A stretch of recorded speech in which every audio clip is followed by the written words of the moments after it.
Kali ini saya main ke tempat teman saya, namanya Mas Hari. Dulu pernah dapat ikan pasir ya. Videonya di sini. Mas Hari ini koleksi ikan sungai di akuarium. Nah, jadi video kali ini saya mau tanya-tanya. Gimana, siap? Siap, bisa. Gimana Liverpool juara? Liverpool. Kali ini kita akan bahas ikan sungai. Kebetulan Mas Hari ini suka koleksi, memelihara jenis ikannya itu apa aja? Kalau saya itu ikan sungainya nggak hanya ikan sungai lokal Serayu saja. Yang Serayu mungkin hanya masih jenis lempon atau neo, dan juga ada brek. Nah, selain masih lempon atau neo itu, saya juga punya brek. Terus ada juga yang dari Sungai Progo, ada ikan beles atau badar kepek abang, nama lokalnya, karena badar kepek abang. Nah, selain ikan beles ada juga ikan derbang. Nah, ikan derbang ini juga bukan dari endemik Wonosobo tapi dari Bantul. Nah, ikan derbang ini. Terus nah itu ada ikan palung, ada juga ikan leporinus, ini yang bukan ikan sungai tapi hanya untuk pelengkap, untuk bersih-bersih akuarium juga. Ada redfin juga untuk bersih-bersih. Jadi yang ikan sungai itu hanya ikan tambra, ikan beles, ikan lempon, brek, terus ada lagi palung, sama balasak. Nah, balasak ini yang banyak di toko akuarium. Oh, gitu teman-teman. Ikan beles sama ikan brek itu sama nggak sih? Beda dari bentuknya udah beda. Terus dari segi endemiknya juga sudah beda. Kalau ikan beles atau ikan badar itu banyak terdapat di Magelang, di Bantul, Jogja, yang daerah muara-muara, hampir ke muara sungai yang hampir ke laut itu banyak. Terus kalau yang brek itu hampir di semua daerah Jawa Tengah ada, di Bantul ada, terus di Serayu juga banyak, di Banjarnegara banyak, di Purwokerto juga banyak. Dari bentuknya juga beda, nanti bisa lihat videonya ikannya boleh. Oke Mas, tadi ada ikan apa saja? Brek, ikan lempon atau masir ya. Terus ada juga tok tambra juga masir. Ada beles. Ya, terus ada lagi palung. Terus yang bukan palung itu hampala ya? Hampala ya. Di sini lokalnya namanya palung, kalau nama nasionalnya hampala.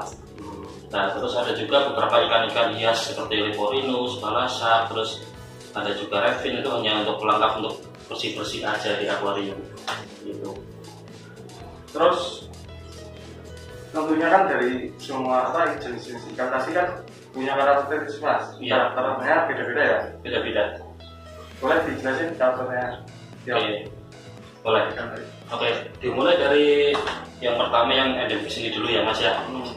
Pertama brek. Nah, brek ini karakteristiknya kalau teman-teman yang pemancing itu sudah tahu lah karakternya itu lebih ke arus yang tenang. Brek itu nggak di yang deras, nggak di arus deras, tidak. Nah, tapi brek ini kalau di akuarium agak bahaya. Kenapa?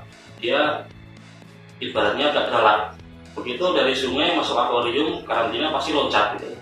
Breknya pasti loncat ikan breknya. Jadi kalau bisa teman-teman pengen beli ikan brek masuk akuarium, kalau dari kolam atau dari di karantina di kolam dulu, atau dari sungai langsung ke akuarium, kalau bisa akuarium tutup.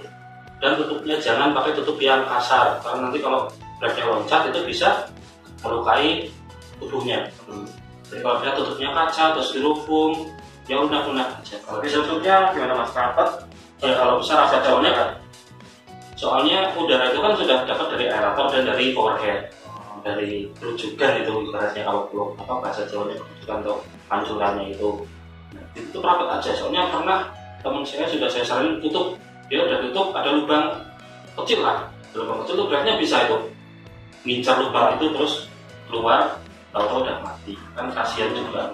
Memang untuk populasinya banyak, kalau nyari lagi juga gampang, tapi kan kasihan kalau udah di akuarium, udah mau kita keep, udah mau kita pelihara, loncat mati, itu karakteristiknya. Terus brek itu juga kalau lihat yang ikan baru biasanya itu langsung dikejar-kejar terus. Itu brek ya. Terus yang selanjutnya lempon ya. Lempon mas ya. Lempon itu karakternya memang diarus deras, itu berenang hebat. Jadi kalau teman-teman pelihara lempon di akuarium, kalau bisa jangan terlalu tenang airnya, harus ada arusnya sedikit-sedikit lah, minimal ada pancurannya harus sedikit-sedikit, karena lempon itu suka sekali sama arus. Jadi kalau nanti ada pancurannya, ada arusnya, dia senang sekali di situ. Nah ini juga gampang loncat kalau misalnya stres. Gampang loncat ya, semua ikan sungai sama ketika di karantina, ketika masuk akuarium baru itu gampang loncat, tapi lebih rawan blacknya di lemponnya seperti itu. Terus beberapa lagi ya, ada lagi masih satu lagi jenis tambra. Kalau tambra ini endemik dari Pekalongan. Oh, tambra itu dari Pekalongan? Iya, kalau di Serayu ini tambranya tambra lokal yang bibir seksi itu istilahnya. Iya, yang bibirnya itu tebal terus ujungnya ke bawah. Terus sempat punya yang gede 4 jarinan, tapi ya karena belum rezeki itu kena serang jamur terus mati juga. Nanti ada fotonya juga, nanti boleh diperlihatkan. Nah itu juga sama, harus deras yang tambra itu. Kalau tambra ini lebih kuat daripada lempon. Dari hal ketahanannya terhadap jamur, penyakit ini lebih kuat. Tapi kalau listrik mati, yang paling rentan pertama tambranya. Itu tambranya yang paling rentan. Iya, tapi kalau ada jamur tambranya mesti yang keserang ya, paling tebal dibandingkan lemponnya. Itu lempon dulu yang keserang baru tambra biasanya. Tapi kalau listrik mati, kok matinya misalnya jam 12 malam, kita bangunnya pagi, itu mesti yang mati pertama tambranya. Iya, jadi harus hati-hati ini, jangan suplai oksigennya untuk tambra ini. Terus yang selanjutnya dan palung hampala. Ya. Palung ini atau hampala ini tipe ikan yang di arusnya tidak begitu deras, karena ini predator alami sebenarnya, predator di sungai. Jadi kalau teman-teman pelihara palung, otomatis untuk beberapa hari pertama harus stok ikan-ikan kecil untuk pakannya. Baru nanti sekitar seminggu atau 2 minggu baru palung itu bisa makan pelet. Oh, palung itu bisa makan ikan? Ya, makanya memang di alam itu memang makannya ikan. Terus makanannya ikan kecil. Ya, makan.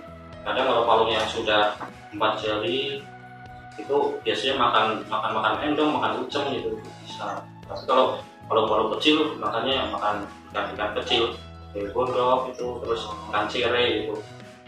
Ya, jadi teman-teman harus persiapkan ikan kecil. Nanti dikasih makannya jangan tiap hari, 3 hari sekali. Nanti kan palungnya itu lihat teman-temannya yang lain di akuarium itu makan pelet, nanti lama-lama juga akan doyan pelet juga, seperti itu palung. Nah terus ada juga ikan gerbang ini ikan paling rakus. Ya, paling rakus. Jadi ketika ada pelet masuk itu pasti yang nyamber pertama biasanya gerbang dan beles. Nah tapi biasanya menang gerbangnya. Jadi ikan paling rakus. Beberapa teman juga yang ngambil gerbang di saya, kebetulan kemarin saya punya stok banyak, tapi sekarang udah tinggal koleksi 1 aja. Teman-teman juga bilang, wah gerbang ini makanya gampang, baru masuk tank aja dia langsung mau makan dan tidak gampang loncat. Tidak gampang loncat. Jadi kasih aja gerbangnya di akuarium, misalnya 1 jam 2 jam udah mau makan dia. Beda dengan lempon tambra itu harus butuh waktu sampai 4 hari 5 hari baru mau makan pelet. Apalagi palung butuh waktu sampai 2 mingguan, 10 harian baru mau makan pelet. Nah ikan beles juga sama, itu juga rakus kalau masalah pelet. Ikan beles ini kan karakteristiknya bersama dengan black dan terbang juga. Dia ikan kecil pun dimakan kalau dia. Terbang juga sama. Ikan kecil dikasihkan untuk palung, tahu-tahu disambar dulu sama si beles atau si terbangnya itu. Untuk yang akuarium lain, tank lain seperti balasa, redfin, terus leporinus, teman-teman udah tahu lah, kalau itu kan di toko ikan hias banyak seperti itu. Jadi untuk tank seperti itu saja. Ya itu bro, tadi penjelasannya sama Mas Hari ya. Karakteristik dari masing-masing ikan itu, Mas Hari pokoknya yang tahu ini. Ya, sambil belajar juga. Ini Mas Hari sudah berapa lama sih memelihara ikan sungai di akuarium? Kalau mulai peliharanya itu dari bulan, kalau nggak salah bulan April kalau nggak salah. Ya, jadi bulan April itu dapat info dari teman, katanya dia juga hobi melihara ikan hasil pancingan tapi harus karantina dulu. Pertama penasaran bagaimana sih karantinanya gitu. Terus mulai belilah akuarium, terus nyoba-nyoba pelihara. Paling lama ya saya juga pemula sih, Mas Anam sih pemula juga, teman-teman yang pemula juga nanti jangan takut. Sebenarnya yang penting kita tuh punya teman dulu. Kalau teman-teman ada yang pelihara, kita coba pelihara. Kalau pengen pelihara aja, nanti kalau ada apa-apa kita sharing, kan ada teman sharingnya. Terus sekitar berarti dari April, Mei, Juni, Juli, Agustus, September, Oktober, November, Desember sudah 8 bulanan itu seperti itu, hampir 1 tahun. Terus selama 8 bulan ini mungkin suka dukanya tuh kalau memelihara ikan-ikan sungai di akuarium itu apa saja? Mungkin kayak mati atau apa? Kalau sukanya dulu ya Mas ya, sukanya nanti lah, dukanya belakangan. Nah kalau sukanya itu ya ini kan penghobi ikan sungai ini kan belum banyak. Nah jadi ketika saya kok mulai melihara itu kan termasuk yang apa ya, termasuk orang-orang yang hobinya itu jarang gitu loh. Oh ini ikan sungai kok di akuarium, ketika kalau ada tamu datang loh, ini ikan lempon. Iya lempon, urin nang akuarium, ya hidup lah, itu buktinya gitu. Ketika kita bisa membuktikan ke orang-orang, oh ini loh ikan sungai juga bisa kita budidayakan, baik kita pelihara di akuarium. Sekarang rawan misalnya setrum, rawan obat yang orang-orang menjaga itu, nah kita bisa pelihara ikan itu di akuarium juga untuk proses itu juga, proses pelestarian juga. Nanti kalau misalnya udah kegedean di akuarium, kita nggak punya tempat lagi kan bisa kita lepas lagi. Nah itu sukanya. Juga nular juga Mas, Apanya? hobinya. Jadi ketika ada teman main, loh kok ada ikan lempon di akuarium, wah nyoba ah. Nah, jadi dapatnya dari mana? Dari sungai, dapatnya dari mana? Dari orang ini.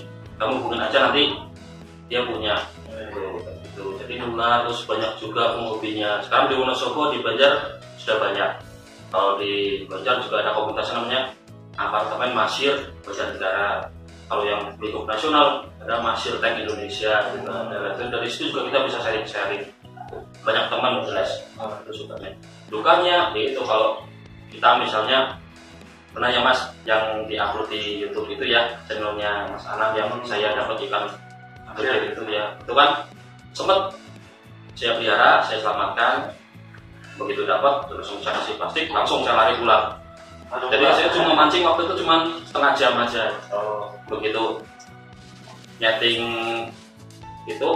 piranti, nyeting walasan, nyeting pancing itu saya lempar, itu setengah jam dapat, udah saya kasih plastik, saya pulang sampai rumah langsung saya kasih pulang. Cuma tahan sekitar 1 bulan itu. Begitu juga ya 1 bulan itu, padahal besar itu, baru pertama kali keep Masir besar ya itu, dan bisa berapa tuh? Sekitar 8 sampai 9 on waktu itu. 0,8 kilo ya? Iya 0,8 kilo, karena waktu itu di timbangan kan juga masih ada airnya itu kan, itu mungkin mempengaruhi juga. Waktu itu 1 kilo lebih dikit, tapi karena ada airnya mungkin ya sekitar 9 on atau 8 onan itu. Besar juga itu, ternyata hanya tahan 1 bulan karena serangan jamur. Bakterinya juga rawan sekali itu kalau ikan dapat white spot, aeromonas, juga ada kutu jarum juga. Lah itu sempat 3 minggu mau makan lahap banget, 1 minggu kemudian mati. Penyakit ini apa aja tuh Mas yang biasanya muncul mana? Yang pasti datang itu biasanya white spot. White spot itu ketika ikan nanti teman-teman itu pelihara ikan sungai atau ikan hias baru masuk akuarium pindah ke tank, itu biasanya timbul bintik-bintik putih. Itu namanya white spot. Nah kalau white spot ini bisa diobati, pakai garam, pasang heater, dipanasin suhunya, dinaikin, itu bisa. Terus ada juga kutu jarum. Nah kutu jarum itu biasanya nyerang Masir, nyerang koi, nyerang juga ikan-ikan kayak terbang, brek juga bisa kena kutu jarum. Kalau kutu jarum biasanya yang sama, kalau saya kasih garam, panasin suhunya, nanti mati kutunya. Tapi kalau kutu jarum harus dicabut, kita bantu cabut, kita tangkap ikannya, kita cabut. Kalau nggak dicabut ya tetap nempel terus, itunya jamurnya mati tapi tetap nempel gitu. Itu kalau kutu jarum. Terus ada lagi, satunya lagi jamur-jamur yang lain yang paling parah itu saya pernah ngalamin, namanya jamur diinsang itu nggak tahu saya penyakit apa itu, tapi itu yang salah satu nyebabin yang pasir besar saya itu mati, itu jamur diinsang ya. Ketika kok ini ikan mati, berarti ikannya mulus, nggak ada jamurnya, nggak ada aeromonasnya, nggak ada kutu jarumnya, tapi ketika insangnya dibuka ada bintik-bintiknya di situ. Nah itu yang sering paling bahaya tuh, nggak kelihatan karena di dalam insang ikannya bersih, ikannya nggak ada jamur, nggak ada apa, tapi tiba-tiba mati. Itu nyerang insang. Juga yang nyebabin tabrak bibir seksinya saya yang 4 jari itu juga mati juga karena itu juga jamur insang itu. Ya. Terakhir, tips dan saran buat teman-teman yang baru mau memelihara ikan-ikan sungai di akuarium, tipsnya Mas bagi teman-teman yang ada. Jadi tipsnya ada beberapa tips sih. Kalau yang sudah pengalaman saya selama 8 bulan, yang mungkin teman-teman mungkin bahkan yang lebih dari 8 bulan yang sudah berhasil 2 tahun, setahun. Tapi ini tips dari saya, kalau misalnya teman-teman lain bisa ditambah di kolom komentar. Nah dari saya, kalau teman-teman baru dapat ikan, ya itu cara pertama eksekusinya. Dari ketika kita mancing itu harus hati-hati. Ketika kita dapat ikan, kita eksekusi itu harus hati-hati. Jangan sampai ikan sampai terjatuh ke batu, terus sampai loncat-loncat di batu kan rusak. Kalau bisa kita pelan-pelan, nah seperti itu. Terus ketika ke pinggir kita pegangnya pelan-pelan biar gak berotak, yang kita pelanin langsung masukin plastik, eksekusi itu. Kalau teman-teman pede dengan durasi kalian mancing, nggak apa-apa, kasih plastik, nanti 1 jam ganti air lagi. Tapi kalau kemarin ketika saya dapat pasir, kalau itu pasir besar, plastiknya kecil, saya cuma tarik pulang. Ya, karena eksekusi juga itu. Kalau kelamaan di plastik nanti mati. Nah itu plastiknya itu gimana Mas? Maksudnya kita kan pakai plastik terus dikasih air, cuma gitu lah. Iya, jadi kita harus buat 2 plastik. Yang satu kasih air, kita kasih ikannya di plastiknya, terus kita kempesin sampai nggak ada udaranya. Terus yang satunya, karena kita nggak bawa oksigen, makanya plastik satunya harus kita beri oksigen dulu, bisa dihidungin. Terus ditangkap sampai melembung, itu baru kita masukin, ditekan. Nanti kan banyak oksigennya, baru kita ikat. Ikatnya jangan kencang-kencang, karena nanti 1 jam kemudian nanti kita akan ganti ikan lagi, ganti air lagi. Ya. Terus ada lagi ketika jangan langsung masuk tank, karantina dulu. Karantina dulu. Proses karantinanya macam-macam, biasanya beda yang sharing, beda karantina prosesnya, beda proses karantinanya. Udah, saya sharing dengan si A karantina seperti ini, saya sharing dengan si B karantina seperti ini, itu beda-beda. Itu juga faktor peruntungan juga sih ikan lolos karantinanya.